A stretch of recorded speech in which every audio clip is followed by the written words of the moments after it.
Olá! A Igreja Batista da Graça disponibiliza as suas mensagens e reflexões nas plataformas digitais. Se quiseres continuar a receber, podes acompanhar-nos no Spotify e YouTube. Deus abençoe. Olharmos para as nossas vidas e pensarmos em tudo aquilo que nos tem acontecido, quantos de nós não vivemos marcados por experiências do passado? Sejam negativas ou sejam positivas, essas experiências, quantos de nós não vivemos marcados por coisas que fizemos ou que nos fizeram no passado? Muitas pessoas carregam o peso desses traumas, inseguranças, medos, inclusive até medos de não serem amados ou até aceitos pelas pessoas. As palavras que ouvimos, os gestos que vimos, tanto nos podem animar como podem ferir e ter um profundo impacto, inclusive, na nossa identidade. No entanto, é precisamente sobre a nossa identidade que nós vamos hoje pensar, porque a nossa identidade deve dar-nos força para enfrentarmos os desafios da vida e para vivermos também aquilo que Deus tem para nós. É vital nós entendermos quem somos. Se a nossa identidade não estiver bem definida, nós podemos oscilar, procurar até validação nas coisas ou até nas pessoas ao nosso redor. A boa notícia é que, para aqueles que têm fé em Jesus, a nossa verdadeira identidade ela é clara. Nós somos filhos de Deus. E isso deve mudar tudo. Na carta aos Gálatas, o apóstolo Paulo ensina-nos que esta identidade não é apenas uma questão teológica, ela transforma até a maneira como nós nos relacionamos com Deus, conosco e com as pessoas à nossa volta. Então o título da mensagem de hoje é Filhos. Vamos então abrir as Bíblias em Gálatas capítulo 3, versículo 26, até ao capítulo 4, versículo 7. Esta carta foi escrita pelo apóstolo Paulo às igrejas que ele tinha fundado na Galácia, às 4 igrejas. Ao longo do livro vemos a sua preocupação com a forma como a igreja alterou a sua visão sobre a salvação. Da fé em Jesus, passaram a acreditar que era necessário ter fé em Jesus, mas obedecer às leis cerimoniais judaicas. Isto aconteceu devido à influência dos falsos mestres presentes entre os membros da igreja. Capítulo 1 e capítulo 2 de Gálatas, Paulo faz uma defesa clara do verdadeiro evangelho. Nos capítulos 3 e no capítulo 4, ele esclarece a relação entre a lei e o evangelho. Após concluir o capítulo 3, ao ter afirmado que nós estamos seguros em Jesus devido à obediência do próprio Jesus e não pelas nossas obras, vamos compreender como o facto de saber quem somos e que somos filhos de Deus, por meio da fé, isso vai transformar a nossa forma de viver com Deus e com os outros. Então, em primeiro lugar, vamos ver que somos filhos por meio da fé, ou filhos pela fé. Vamos ler então o versículo 26. Pois todos vós sois filhos de Deus mediante a fé em Cristo Jesus. Os falsos mestres faziam distinção entre judeus e gentios, a ponto do apóstolo Pedro ter caído nesse erro, como podemos ver no capítulo 2, e ele separava judeus e gentios. Eles acreditavam que os filhos de Deus pertenciam apenas à linhagem judaica e consideravam os gentios, na melhor das hipóteses, uma espécie de sobrinhos, sem o mesmo nível espiritual. Neste versículo, Paulo mostra que todos os que têm fé em Jesus são um só. Ao afirmar, reparem novamente no texto, todos vós sois filhos de Deus. Ele não faz qualquer distinção com base na raça da pessoa. Em João 1,12, lemos também que os filhos de Deus são todos os que creem em Jesus.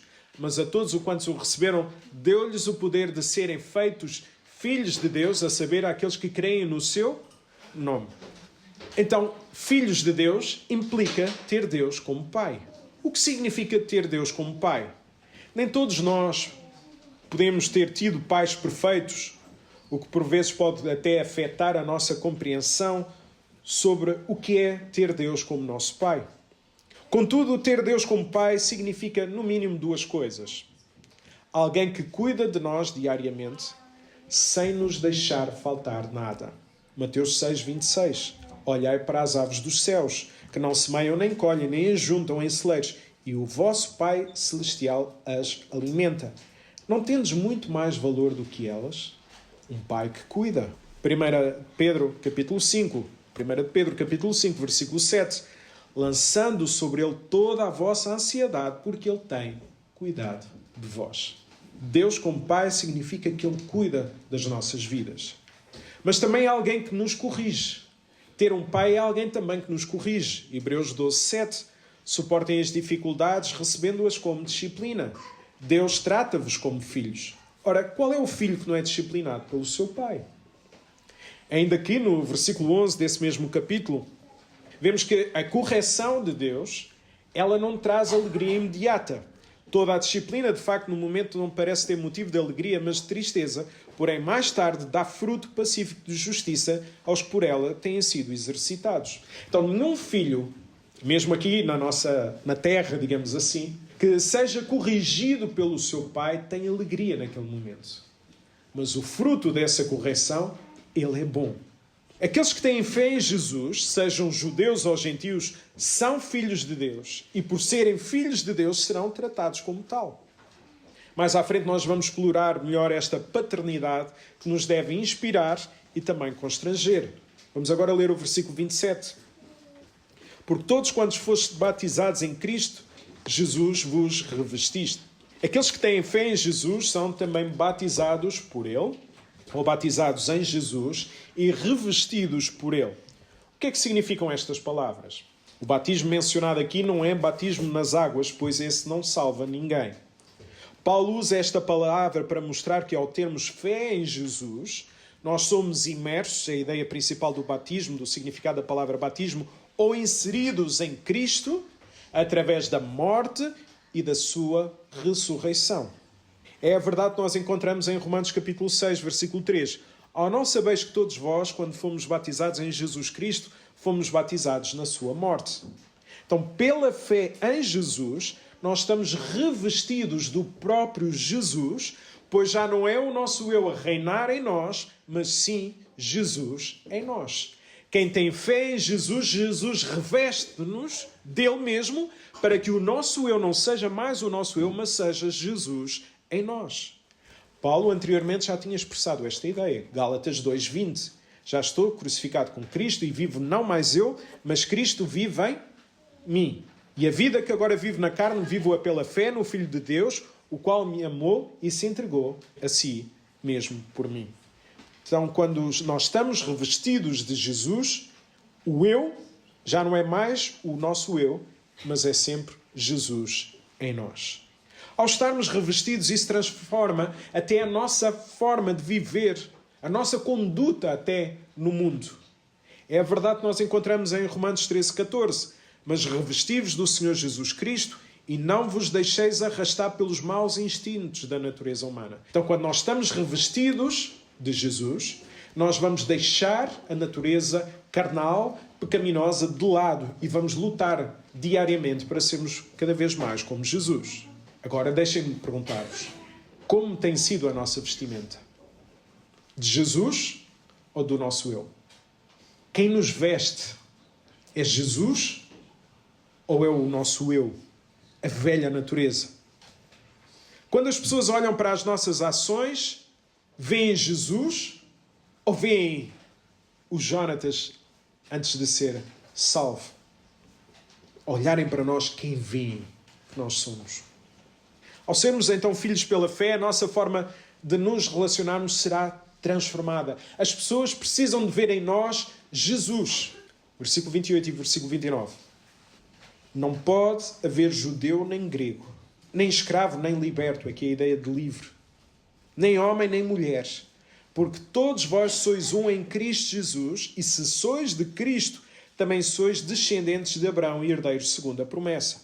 Então os judeus faziam distinções entre as pessoas, seja pela raça, pelo sexo ou pela posição social.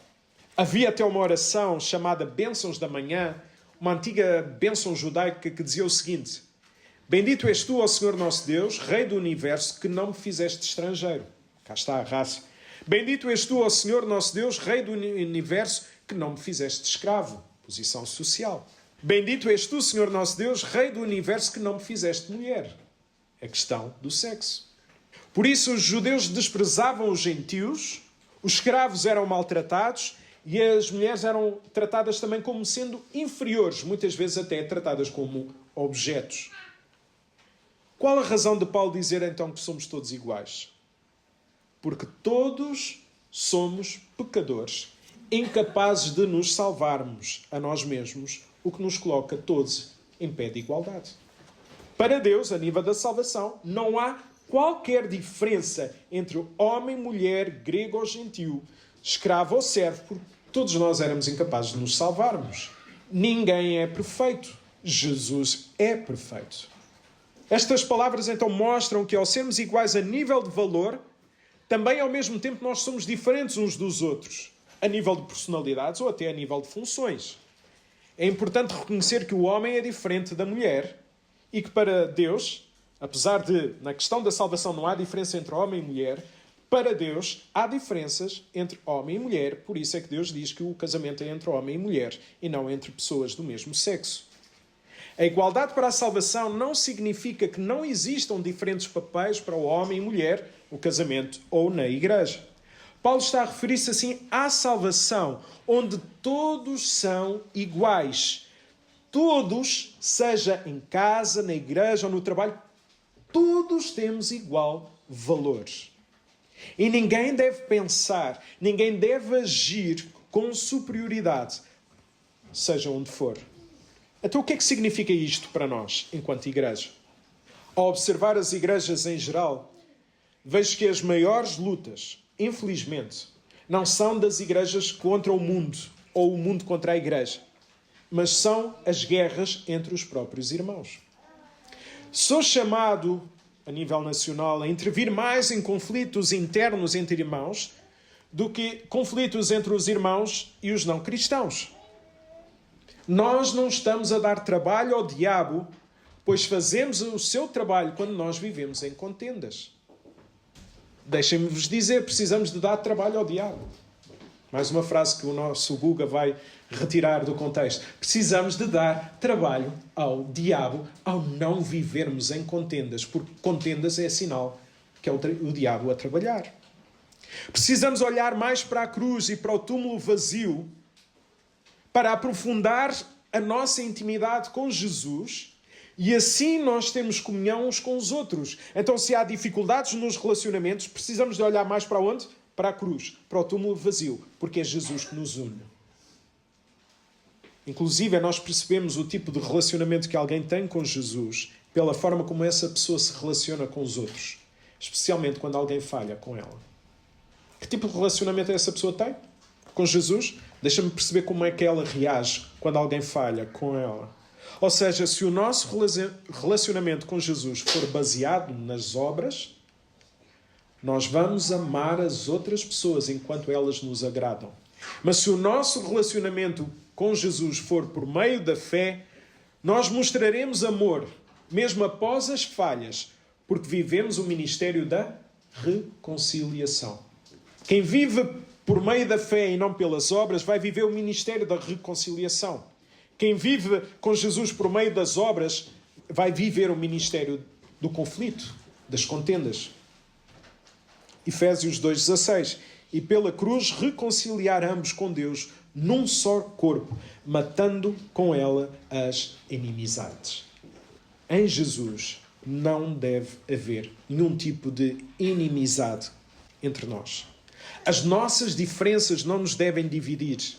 É natural nós temos mais empatia com algumas pessoas. Perfeitamente natural nós temos mais intimidade com algumas pessoas. O próprio Jesus, dos seus apóstolos, tinha mais intimidade com 3 deles. Só que a intimidade que Jesus tinha com esses 3 nunca lhe criou apatia com as outras pessoas.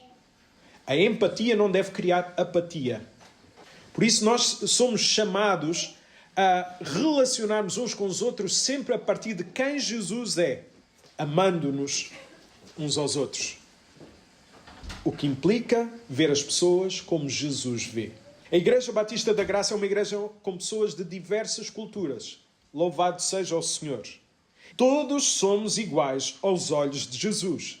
Não devemos permitir, seja em que circunstância for, que alguém se sinta superior aos outros. Aliás, quando alguém se sente superior uns aos outros, eu vou manifestar, porque somos diferentes, mas ninguém é superior. Todas as divisões, seja por raça, seja por posição social, ou seja também a questão do sexo, perderam sentido em Jesus. Então, independentemente das nossas origens, todos somos filhos de Deus por meio da fé. Independentemente das nossas origens, todos somos filhos de Deus por meio da fé. Como pastor, desejo que então olharem para nós, possam sempre dizer: a Igreja Batista da Graça, ela é sobre Jesus. Pois todos nós, à luz do versículo 29, somos herdeiros de Abraão. E não apenas os judeus, como ensinavam os falsos profetas. E receberemos assim o perdão, o céu, a vida eterna e todas as bênçãos reservadas em Jesus. Vejamos nos versículos a seguir o que significa então ser herdeiro. Então, em primeiro lugar, filhos pela fé. Em segundo lugar, os filhos são herdeiros. Capítulo 4, versículo 1 e versículo 2. Digo, pois, que durante o tempo em que o herdeiro é menor, aqui a ideia de criança, em nada difere do escravo, posto que ele é senhor de tudo, mas está sob tutores e curadores, a ideia aqui é administradores, até o tempo pré-determinado pelo pai. Os tutores, neste contexto, guiavam as crianças enquanto fossem menores, e os gestores geriam as suas propriedades até elas crescerem e terem idade para tomarem a posse. Paulo usa essa imagem para mostrar que a lei tinha a função de nos conduzir e guiar até Jesus, até sermos salvos por Ele, até termos esta maturidade e sermos salvos por Ele, mostrando-nos assim que nós não somos perfeitos e que precisamos de um Salvador. Inclusive no Antigo Testamento, tudo apontava à necessidade de um Messias. E o povo vivia a sua fé como sombras daquilo que iria acontecer. Hebreus 10, 1 a 4 mostra esta ideia. A lei de Moisés é apenas uma sombra dos bens futuros e não a imagem exata dessas realidades. Nunca será capaz de nos tornar perfeitos aqueles que se aproximam de Deus por meio dos mesmos sacrifícios que se fazem continuamente, ano após ano. Se a lei o conseguisse, os que oferecem esses sacrifícios ficariam purificados uma vez para sempre e não se sentiriam culpados de nenhum pecado. Nesse caso, os sacrifícios já não seriam oferecidos. Quem sentiria a necessidade deles? Versículo 4, sim, porque o sangue de touros e de bodes nunca poderá perdoar os pecados. Então, tudo o que acontecia no Antigo Testamento, mesmo o sacrifício dos animais, o sangue vertido, ele apontava para o sumo Cordeiro, para o sangue perfeito que iria ser vertido naquela cruz. Versículo 3 e versículo 4 de Gálatas. Assim também nós, quando éramos menores, estávamos servilmente sujeitos aos rudimentos do mundo. Vindo, porém, a plenitude de tempo, Deus enviou o seu Filho, nascido de mulher, nascido sob a lei. Então, antes de alcançarmos a maturidade espiritual, ao sermos salvos por meio da fé em Jesus, nós vivíamos segundo os rudimentos deste mundo, ou seja, de acordo com a nossa forma velha de viver a vida, marcada por ídolos, pelo pecado e das coisas nas quais nós estávamos presos e não nos conseguiríamos libertar. Assim, quem não está em Jesus, mesmo sem conhecer a lei de Moisés, continua sobre a condenação que esta lei traz, pois não consegue viver de forma perfeita. Foi por isso que Deus enviou o seu Filho, diz o texto, nascido de mulher.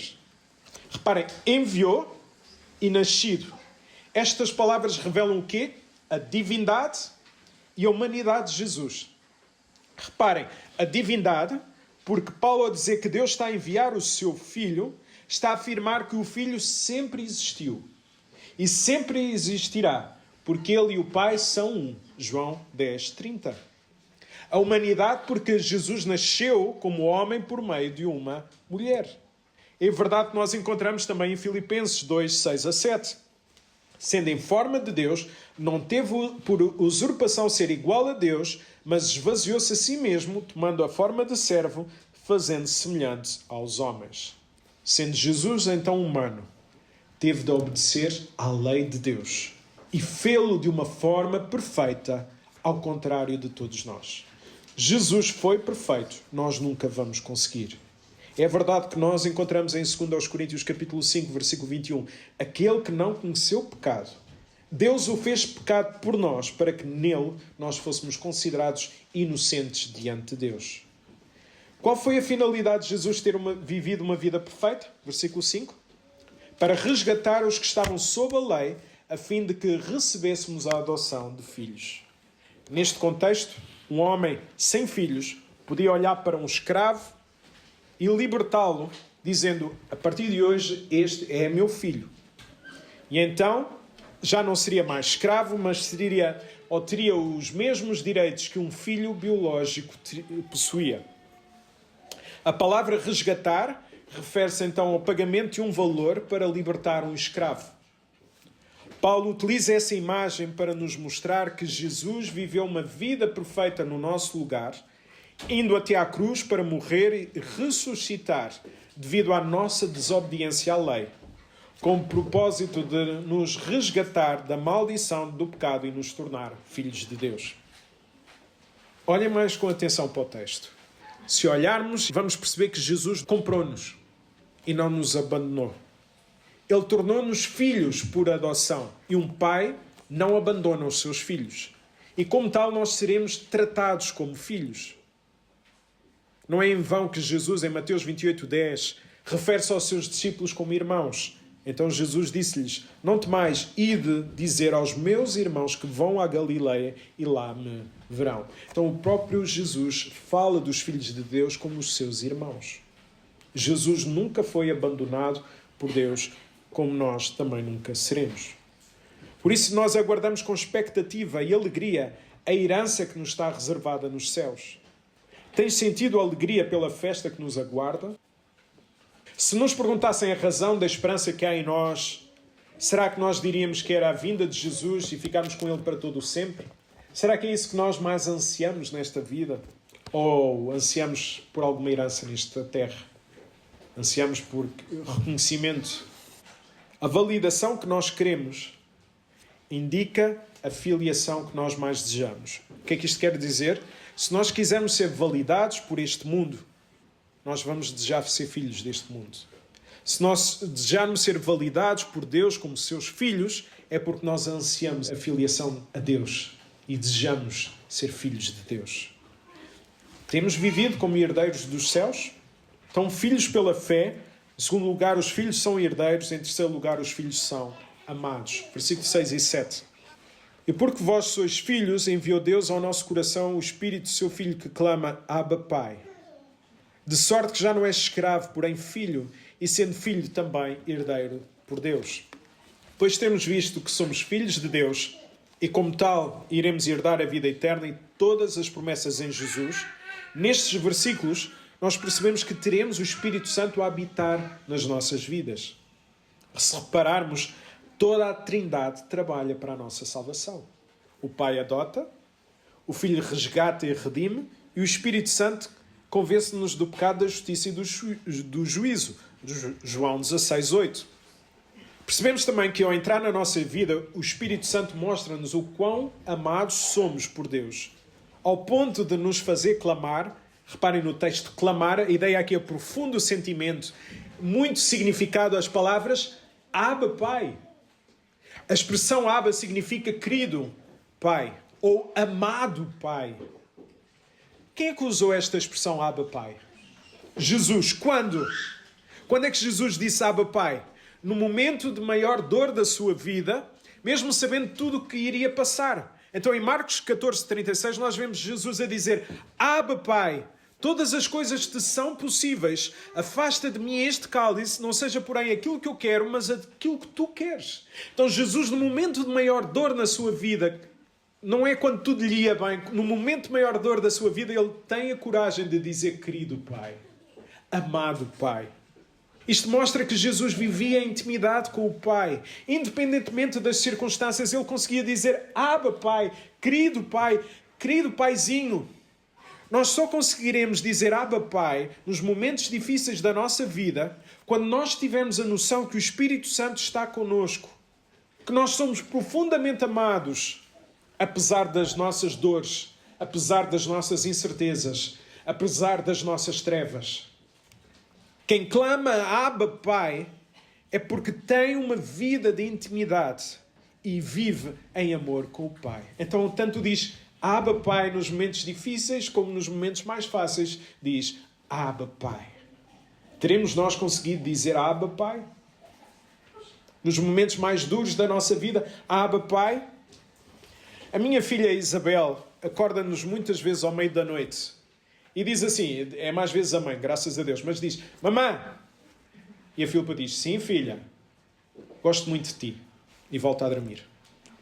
Às vezes lá diz: Pai, gosto muito de ti. Eu, filha, tens outros momentos para dizer, não é? Mas gosto muito de ti. Então ele acorda assim, algumas vezes durante a noite, só para dizer isto: gosto muito de ti. Isto é amor de alguém que sente o cuidado dos pais. No fundo, o que ela está a dizer é: Abba, Pai, Abba, Mãe.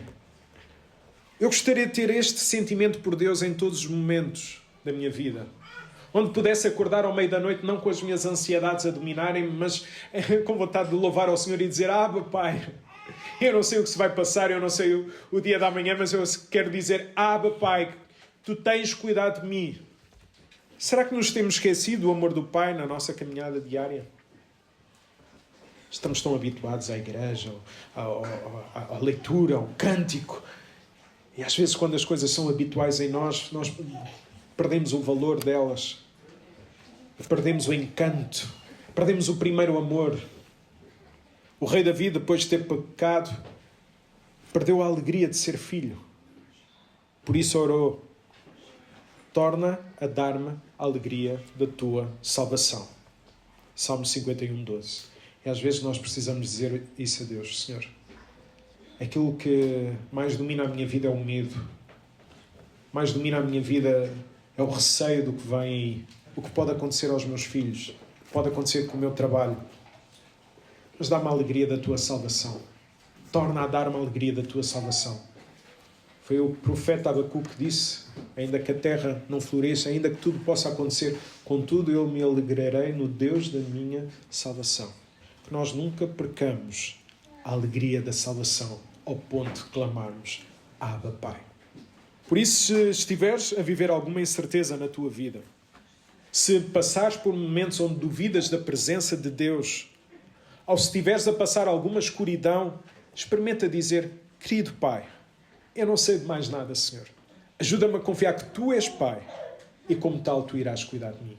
Porque todos os que são guiados pelo Espírito de Deus, esses são filhos de Deus, porque não recebeste o espírito de escravidão para outra vez viveres com medo, mas recebeste o espírito da adoção de filhos pelo qual nós clamamos: Abba, Pai. Romanos 8, 14 e 15. À medida que nós refletimos sobre a verdade que nós somos filhos de Deus, somos convidados então a abraçar esta nova identidade que nos foi dada. Nós não somos mais escravos do medo, da culpa ou da vergonha. Em Cristo nós fomos libertados e recebemos o privilégio chamado Deus de Pai. Ao vivermos esta realidade, somos chamados então também a agir como filhos. Isto significa que nós vamos buscar um relacionamento diário, íntimo com Deus, confiar na sua orientação e expressar o seu amor àqueles que estão à nossa volta. Que cada um de nós, independentemente do seu passado, possa sentir que é parte de uma nova família, a família de Deus. Que Deus nos ajude a vivermos esta nova identidade, de sermos filhos, para levarmos ao mundo a esperança e a fé que há em Jesus. Que Deus nos ajude.